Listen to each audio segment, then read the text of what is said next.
Celebrations చూస్తున్నారు release అప్పుడు ఎలా అనిపిస్తుంది భాస్కర్ గారు? Okay, happy. నేను థియేటర్లో వెళ్ళి చూసాను సినిమా. నేను ఆ సెలబ్రేషన్ అన్నీ తీసేసి జస్ట్ సినిమాగా చూడాలి, థియేటర్లో చూద్దాం ఆఫ్టర్ లాంగ్ టైం అన్న ఒక ఫీల్ కోసం వెళ్ళి చూసాను. నాకు ఒక హిట్ అయ్యి అలాంటి ఏ ఫీలింగ్ లేదు. నేను జస్ట్ అలా చూసి వచ్చాను అంతే.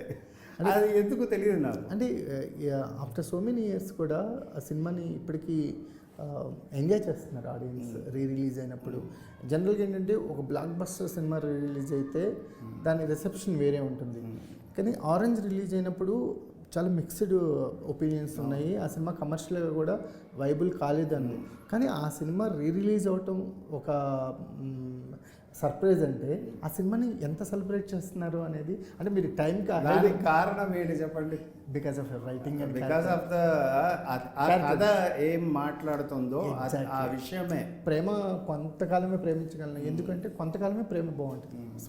టోటల్ ఆరెంజ్ కాన్ఫ్లిక్ట్ కాలం ఎక్కువయ్యే ప్రేమ తగ్గుతుంది. అది ప్రేమ కథలన్నీ బాలీవుడ్ మొత్తం ఒక ప్రేమ కథలతో నిండి ఉన్న టైంలో మీరు కథ చెప్పారు మొత్తం. సో అంటే ఆ కథ ఎప్పుడు లో చేయలేదు సార్. ఆ కథలోని పాయింట్, ఆ రామ్ క్యారెక్టర్లోని నిజాయితీ.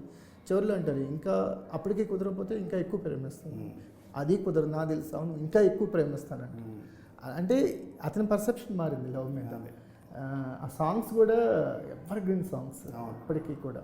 సాంగ్స్ విషయంలో మీకు ఒక ప్రత్యేకమైన ఒక అభిరుచి ఉంటుంది. మీ ఆల్బమ్స్ ఎప్పుడు నెవర్ ఫెయిల్. సో జాక్ విషయానికి వచ్చేసరికల్లా ఏమి సాంగ్స్ ఎలా అంటే, మ్యూజిక్ ఏంటంటే కంపోజింగ్ చాలా ఇష్టం, మ్యూజిక్ జనరలీ చాలా ఇష్టం, సాంగ్స్ వింటూ ఉంటాను. అండ్ మేము జామ్ చేస్తూ ఉంటాం. మేము మ్యూజిషియన్స్ కొంతమంది ఉన్నారు, అండ్ లిరిసిస్ట్ వనమాలి గారు, మన సన్నారే, అందరూ ట్యూన్ చేస్తూనే ఉంటాం. టైంపాస్ ఏదో ఒక టైం అనుకుంటాం, సరే రండి ఒక హాఫ్ డే కూర్చుందాం దాని మీద అని చెప్పి ఉత్తనే సరదాగా ఏదో ట్యూన్లు చెప్తూ, నేను ఏదో కాన్సెప్ట్ చెప్తాను, మనవాడు ఏదో ఒక లిరిక్ చెప్తాడు, అలా చేస్తూ ఉంటాం. అలా అదొక హ్యాబిట్ యాక్చువల్లీ. ఇందులో సాంగ్ కూడా అంతే చేసాం, అలాగే చేసాం, ఆ ప్రాసెసే. మ్యూజికల్గా సినిమాని ప్రజెంట్ చేయాలన్న ఒక చిన్న ఇంట్రెస్ట్ ఉంటుంది. దానివల్ల ప్యూర్ లవ్ స్టోరీ అంటే దానికి స్పేస్ చాలా ఎక్కువ ఉంటుంది.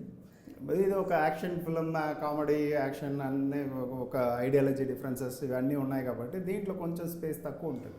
థ్రిల్లర్ స్పేస్ ఉందా ఇందులో? థ్రిల్లర్ అంటే లిటిల్ థ్రిల్లర్ స్పేస్ ఉంటుంది. సో కిస్సింగ్ జోన్స్ ఏర్పాటు చేస్తారేమో జాగ్రత్త.